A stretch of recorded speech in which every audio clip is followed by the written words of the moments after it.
Nunca juegues con una ouija porque podría ser la peor decisión de tu vida. Todo empezó como empiezan esas cosas, sin intención real. Éramos varios en la casa, una reunión normal, nada especial. Ya era tarde, estábamos aburridos, y alguien sacó el tema de jugar con una ouija. No era la primera vez que lo mencionaban, pero esa noche sí decidimos hacerlo. La tabla era improvisada. No era algo comprado ni preparado. Dibujamos las letras, los números y las palabras básicas en una cartulina. Usamos un vaso como indicador. Todo muy simple. De hecho, más parecía un juego que otra cosa. Nos sentamos alrededor de la mesa, apagamos algunas luces para ambientar y empezamos. Al inicio nadie se lo tomaba en serio. Había risas, comentarios, incluso bromas sobre lo que podía pasar. Preguntamos cosas básicas sin pensar demasiado. Si había alguien ahí, si podía escucharnos, cosas así. El vaso no se movía. Pasaron varios minutos. Nada. Alguien intentó empujarlo discretamente, pero se notaba. No había esa sensación de que algo estuviera pasando por sí solo. Todo era forzado o simplemente no ocurría. Seguimos insistiendo un poco más, pero sin resultado.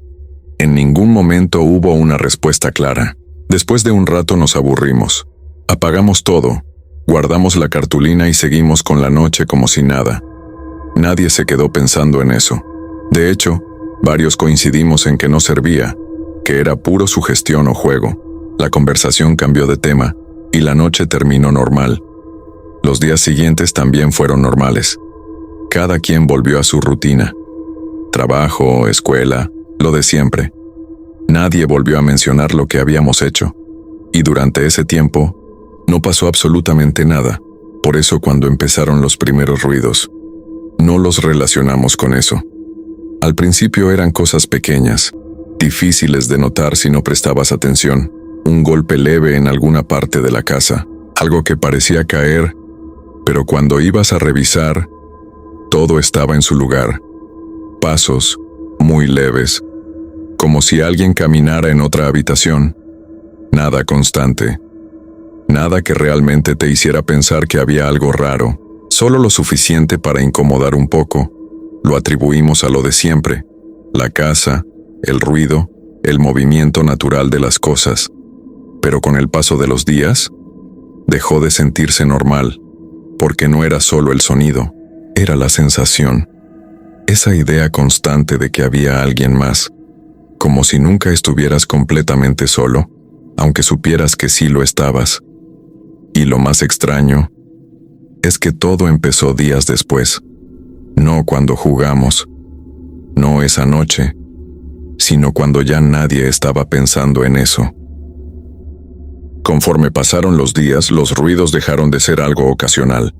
Empezaron a repetirse con más frecuencia, sobre todo en la noche. No eran fuertes ni constantes, pero sí lo suficiente para que todos en la casa los notáramos en algún momento. Pasos en el pasillo, golpes secos en alguna pared, cosas que parecían moverse sin una razón clara. Al principio, cada quien lo vivía por su lado. Nadie decía mucho, como si no quisiera darle importancia. Pero poco a poco, empezamos a comentarlo entre nosotros. Coincidíamos en lo mismo. Los sonidos siempre ocurrían cuando la casa estaba en silencio, cuando ya todos estaban en sus cuartos, o cuando no había actividad. Lo que más incomodaba era que no había un patrón claro. A veces era en la cocina, otras veces en la sala. En ocasiones se escuchaba arriba, como si alguien caminara en el techo o en el segundo piso, aunque no hubiera nadie ahí. Una noche, alguien dijo que había escuchado claramente cómo se arrastraba algo. No pasos. Algo más pesado, como si alguien moviera algo sin levantarlo del suelo. Fuimos a revisar entre varios.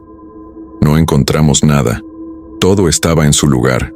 Puertas cerradas, ventanas igual, ningún objeto fuera de donde debía estar. Aún así, la sensación no se iba. Era como si el sonido no coincidiera con lo que veíamos. Como si hubiera actividad, pero sin evidencia. Con el tiempo, eso dejó de ser lo más inquietante, porque un familiar más pequeño fue quien dijo algo que cambió el ambiente por completo. Una tarde, sin que nadie le preguntara, comentó que había visto a alguien dentro de la casa. No lo dijo con miedo, lo dijo como algo normal, como si estuviera describiendo algo cotidiano. Le preguntamos más. Dijo que lo vio pasar de un cuarto a otro. No supo decir quién era. No dio muchos detalles, solo que alguien estaba caminando. Lo primero que pensamos fue que había visto a alguno de nosotros, pero no coincidía. Nadie había estado en ese lugar en ese momento. Intentamos no darle importancia frente a él. Cambiamos el tema, pero entre nosotros ya no se sentía igual, porque los ruidos ya estaban, la sensación también. Y ahora había alguien más que decía haber visto algo, aunque no lo describiera, aunque no supiera explicar qué. Esa noche nadie durmió igual, no por miedo directo, sino por la incomodidad, por esa idea constante de que algo no estaba del todo bien, y lo peor era que no había forma de comprobarlo. No había nada concreto, solo sonidos. Y ahora, la idea de que no éramos los únicos dentro de la casa. Los días siguientes fueron más pesados. Ya no era solo que los ruidos ocurrieran en la noche, era que empezaban a sentirse en cualquier momento, aunque con más intensidad cuando todo estaba en silencio. Puertas que antes se quedaban completamente cerradas ahora aparecían entreabiertas sin que nadie las tocara. Objetos pequeños cambiaban de lugar. Nada exagerado, pero lo suficiente para que empezáramos a darnos cuenta. Una taza que alguien había dejado en la mesa aparecía en otra esquina, una silla ligeramente movida, cosas así. Siempre detalles pequeños, pero constantes. Lo que más nos incomodaba era que nadie podía asegurar cuándo ocurrían esos cambios. Podías dejar algo en un lugar, salir un momento, y al regresar ya no estaba exactamente igual. Al inicio dudábamos de nosotros mismos. Pensábamos que simplemente no recordábamos bien, pero ya eran varias veces y a diferentes personas. No era coincidencia. Una noche fue cuando la situación cambió. Yo estaba en mi cuarto, ya acostado, con la luz apagada. No estaba dormido, solo descansando. La casa estaba completamente en silencio. No se escuchaba nada, ni siquiera ruido de la calle. Fue en ese momento cuando escuché pasos dentro de mi cuarto. No en el pasillo, no afuera, dentro. Fueron claros. 2 o 3 pasos, lentos, como si alguien caminara cerca de la puerta hacia el interior. Me quedé completamente quieto. No reaccioné de inmediato. Solo traté de escuchar mejor. Pensé que tal vez alguien había entrado sin que me diera cuenta, pero no había escuchado la puerta abrirse. Encendí la luz de golpe. No había nadie. La puerta seguía cerrada, las ventanas igual. Todo estaba exactamente como antes. Revisé el cuarto completo, incluso debajo de la cama, dentro del closet. No había nada fuera de lugar, pero el sonido había sido claro. No fue algo leve, no fue un ruido que pudiera confundirse con otra cosa. Eran pasos. Esa noche ya no pude dormir. Me quedé sentado con la luz encendida, esperando a escuchar algo más. Pero no volvió a pasar nada dentro del cuarto. Afuera sí se escucharon cosas, como en las noches anteriores, pero ya no era lo mismo, porque esa vez no fue en otra parte de la casa, fue conmigo. Al día siguiente lo comenté con los demás. No quise exagerarlo, solo lo dije tal como había pasado. Y varios se quedaron en silencio, como si ya hubieran vivido algo parecido, pero no lo hubieran dicho. En ese momento fue cuando todos entendimos algo. No pasó nada cuando jugamos, pero todo empezó después. Pensamos que había sido coincidencia, pero no fue así. Con el paso de los días empezamos a recordar mejor lo que había pasado esa noche en la mesa. Al inicio lo habíamos tomado como un juego sin resultado, pero cuando lo comentamos con calma, varios coincidimos en algo. El vaso sí se había movido en ciertos momentos, solo que lo habíamos ignorado porque no formaba palabras claras. Eran movimientos leves, casi imperceptibles, pequeños deslizamientos que en su momento atribuimos a que alguien lo empujaba o a que simplemente nuestras manos lo movían sin querer. Pero ahora, al pensarlo mejor, esos movimientos tenían cierta intención. Se detenía en letras, aunque no formaran algo lógico en ese momento. No lo tomamos en serio. Y tal vez ese fue el error. Después de eso, empezamos a notar patrones en los ruidos de la casa. Ya no eran completamente aleatorios. Había horarios en los que se repetían más, sobre todo en la madrugada. Golpes en la pared que se escuchaban a la misma hora. Pasos que comenzaban en un punto específico del pasillo y terminaban siempre en el mismo lugar, como si siguieran una ruta. Uno de nosotros fue quien empezó a notarlo primero. Decía que, sin importar la hora en la que se durmiera, siempre despertaba en la madrugada con la sensación de que alguien estaba cerca. No veía a nadie, no escuchaba nada claro al inicio, pero decía que sabía que había algo ahí. Con el tiempo eso cambió. Una noche nos contó que escuchó su nombre. No fue un grito, no fue algo fuerte, fue una voz baja, cerca, como si alguien estuviera dentro de su cuarto, hablándole directamente. Se despertó de inmediato, revisó todo, pero no había nadie. Pensó que había sido un sueño, pero dijo algo que nos dejó pensando a todos. No recordaba haberse quedado dormido. Desde esa noche empezó a tener sueños incómodos. No eran pesadillas claras, no había imágenes definidas, pero despertaba con una sensación pesada, como si hubiera estado en un lugar donde no quería estar.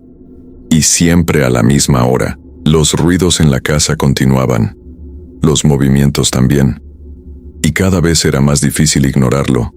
Ya no era solo lo que se escuchaba, era la forma en la que todo parecía repetirse, como si hubiera una intención detrás, como si algo estuviera intentando hacerse notar, pero sin hacerlo de forma directa. Esa última noche fue cuando todo dejó de sentirse como algo que podíamos ignorar. Ya no eran solo ruidos aislados ni sensaciones incómodas. Era algo más directo. Yo estaba dormido, o al menos eso pensaba, cuando escuché claramente que alguien me llamó por mi nombre. No fue un sonido lejano, no fue algo confuso. Fue una voz baja, dentro de la casa, lo suficientemente cerca como para hacerme despertar de inmediato. Me quedé quieto unos segundos tratando de ubicar de dónde venía. Pensé que tal vez era alguien de la familia, que necesitaba algo o que simplemente me había llamado, pero no escuché nada más. Ningún otro ruido, ningún movimiento, solo ese momento. Me levanté, abrí la puerta de mi cuarto y salí al pasillo. Todo estaba en silencio, las luces apagadas, las puertas cerradas. Caminé despacio por la casa, revisando uno por uno los cuartos. Todos estaban dormidos. Nadie se había levantado. Nadie parecía haber salido. Regresé a mi cuarto con esa sensación que ya se había vuelto común, pero esta vez era más fuerte. Ya no era solo incomodidad, era una certeza de que algo no encajaba. No dormí el resto de la noche. A la mañana siguiente lo comenté, y no fui el único. Otra persona dijo que había escuchado algo similar días antes, pero no lo había mencionado. No con la misma claridad, pero sí una voz. Algo que parecía llamar aunque no lo había entendido bien. En ese momento fue cuando todo empezó a tener sentido. Recordamos otra vez la noche en la que jugamos. Esos movimientos leves, las letras que no entendimos, las respuestas que parecían no tener sentido. Y fue ahí cuando alguien dijo algo que nadie contradijo, que sí hubo respuesta, solo que no la entendimos en ese momento. Después de eso dejamos de hablar del tema. No volvimos a intentar nada, no volvimos a mencionarlo como antes. Los ruidos no desaparecieron de inmediato, pero con el tiempo se hicieron menos frecuentes. O tal vez dejamos de prestarles atención. No lo sé. Lo único que sí cambió fue la forma en la que veíamos lo que había pasado, porque ya no parecía un juego, ni coincidencias, ni algo que pudiéramos explicar fácilmente. Nunca supimos exactamente qué fue, nunca tuvimos una respuesta clara, pero sí entendimos algo, que no todo responde de la forma en la que uno espera, y que hay cosas que, una vez que empiezan, es mejor no intentar entenderlas demasiado.